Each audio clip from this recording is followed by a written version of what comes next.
Hi hello అందరికి నమస్తే. హెరిటేజ్కి సంబంధించి నారా భువనేశ్వర్ గారి వాటకు సంబంధించి ఒక సంచలనాత్మకమైనటువంటి ఒక ఆర్టికల్ను ఇండియన్ హెరాల్డ్ ఈరోజు రాయడం జరిగింది. ఒక పేదవాడు ఎంత కష్టపడ్డా కూడా వాడి బతుకు అక్కడే ఉంటుంది, మారదు వాడి జీవితం.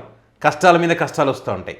అదే డబ్బున్నోడికైతే వాడికి డబ్బులు కుప్పలు తిప్పలుగా వచ్చి పడుతూ ఉంటాయి. అధికారంలో ఉంటే ఇంకా ఎక్కువ వస్తుంటాయి. సో ఉన్నోడికి లేనోడికి మధ్య ఉన్నటువంటి తేడా.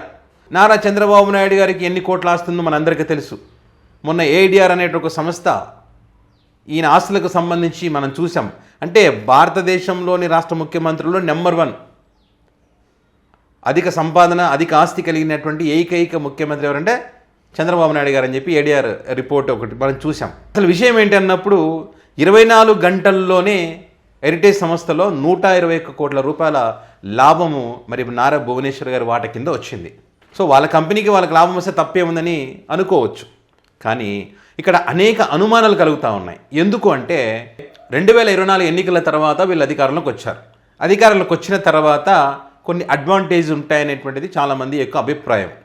సో ఇక్కడ ఈ సందర్భంగా వైఎస్ రాజశేఖర రెడ్డి గారు ముఖ్యమంత్రిగా ఉన్నప్పుడు ఏదైతే జగన్ గారి కంపెనీలకు సంబంధించి వాళ్ళ షేర్లు ఎక్కువగా పెరిగినటువంటి క్రమంలో అప్పుడు చంద్రబాబు నాయుడు గారు అన్నటువంటి మాట ఏంటి, రాజశేఖర రెడ్డి గారు అధికారంలో ఉన్నారు, సో మరి ఇన్వెస్టర్లకు కావాల్సినటువంటి వాళ్ళకి కావాల్సినవన్నీ వాళ్ళకి ఇచ్చి అధికారం ఉన్నారు కాబట్టి వీళ్ళ కంపెనీల్లో ఇన్వెస్ట్ చేయించుకున్నారు కాబట్టి వీళ్ళ షేర్లు పెరిగాయి అనేటువంటిది జగన్ గారి మీద అప్పుడు క్విడ్ ప్రోకో అని చెప్పి కేసు నమోదు చేయడం జరిగింది. ఈడీ కానీ సిబిఐ కానీ అదేవిధంగా ఎస్ఈబిఐ కూడా.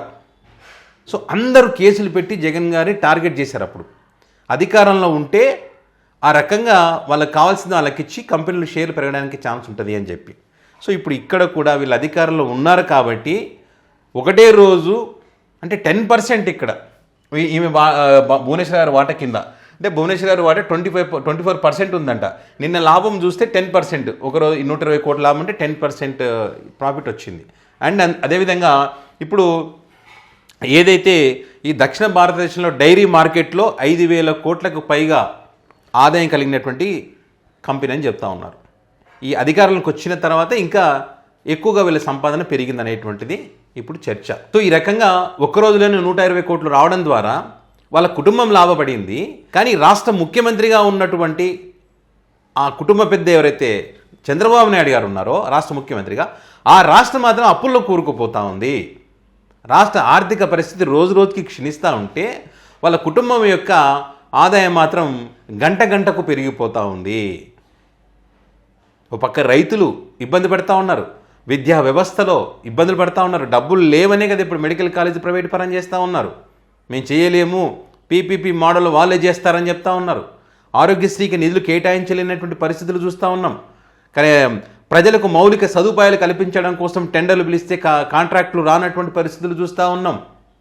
సో ఇక్కడ చూడండి, సంపద సృష్టి అంటే వాళ్ళ కుటుంబ సంపద సృష్టి పెరుగుతూ ఉంది, కానీ రాష్ట్రం యొక్క సంపద సృష్టి పెరగడం లేదు. మరి రాష్ట్రంలో ఉన్న పేదవాడు మాత్రం ఎక్కడ ఉన్నవాడు అక్కడే ఉన్న పరిస్థితి, వాడి బతుకు మారడం లేదు. ఎందుకంటే ఇక్కడ ఒక హెరిటేజ్ కంపెనీగా చూడడం కాదు, ఆ కంపెనీ ఓనర్ ఆంధ్రప్రదేశ్ ముఖ్యమంత్రిగా చూడాల్సిన అవసరం ఉంటుంది ఇక్కడ. సో అప్పుడు అనేక అనుమానాలు వస్తాయి. గతంలో ఏ రకంగా అయితే వీళ్ళు అలిగేషన్ చేశారో ఇప్పుడు కూడా ఇది వాళ్ళకి వర్తించదా? ఈ స్థాయిలో అంటే సాధారణంగా పెరగదంట. ఈ స్థాయిలో ఒకసారి ఈ ప్రభుత్వాలు తీసుకున్నటువంటి పాలసీలు కానీ వీళ్ళ నిర్ణయాలు కానీ వీళ్ళ విధానాలు కానీ సో వాటిని బేస్ చేసుకుని కూడా పెరిగేటువంటి అవకాశం ఉంటుంది. అంటే ఇదే వీళ్ళు చెప్పేది అయితే ఉందో, నీకు ఇది నాకు అది, అంటే నీకు కావాల్సింది నువ్వు తీసుకో, నాకు కావాల్సింది నా కంపెనీలో షేర్లు ఇన్వెస్ట్ చేయాలి అనేటువంటి ఒక చర్చ అయితే నడుస్తూ ఉంది. సో వీళ్ళు పాలిటిక్స్లో ఉన్నారు, పైగా అధికారంలో ఉన్నారు కాబట్టి ఖచ్చితంగా 24 గంటలు ఈ రకంగా పెరగడాన్ని బట్టి ఖచ్చితంగా చర్చిస్తారు. అనేక అనుమానాలు కూడా కలుగుతాయి. వీళ్ళు చెప్పొచ్చు, మేము పారదర్శకంగా ఉన్నాము, ట్రాన్స్పరెంట్గా మేము బిజినెస్ చేస్తూ ఉన్నాము, కాబట్టి మరి ఇన్వెస్టర్లు మా దాంట్లో ఇన్వెస్ట్ చేసి ఉండొచ్చు, మా షేర్లు పెరిగి ఉండొచ్చు అనేటువంటి అభిప్రాయాలు అనేటువంటి విధంగా వీళ్ళు మాట్లాడవచ్చు. పాలిటిక్స్లో ఉన్నారు కాబట్టి పాలిటిక్స్లో ఉన్నప్పుడు మన గతంలో అధికారంలో ఉన్న వాళ్ళని ఏమన్నామో తిరిగి మన అదే రకంగా అంటారు. సో ఇప్పుడు అదే జరుగుతూ ఉందన్నమాట. సో ఏదేమైనా కూడా రాష్ట్ర ఆర్థిక పరిస్థితి క్షీణించిపోతూ ఉంది.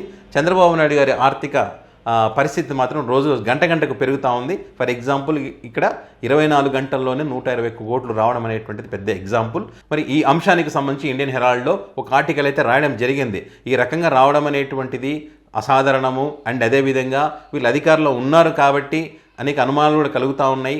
ఒక పక్క విద్యార్థులు చదువుకోవడానికి తమ భూములు అమ్ముకొని మరి రుణాలు తీసుకొని చదువుకునేటువంటి పరిస్థితికి వచ్చింది. మధ్యతరగతి వాళ్ళు ఈఎంఐ కూడా కట్టలేనటువంటి పరిస్థితుల్లో ఉన్నారు. సో మరి పేదవాడి జీవితం, ప్రజల జీవితాలు ఆ రకంగా ఉంటే మరి రాజకీయాలు చేసేటువంటి వీళ్ళు మరి వారి సంపద మాత్రం రోజు రోజుకు పెరుగుతుందని చెప్పి మరి ఇందులో ప్రస్తావించడం జరిగింది. సో మరి దీనికి సంబంధించి మీ అభిప్రాయాన్ని కామెంట్ రూపంలో పెట్టగలరు.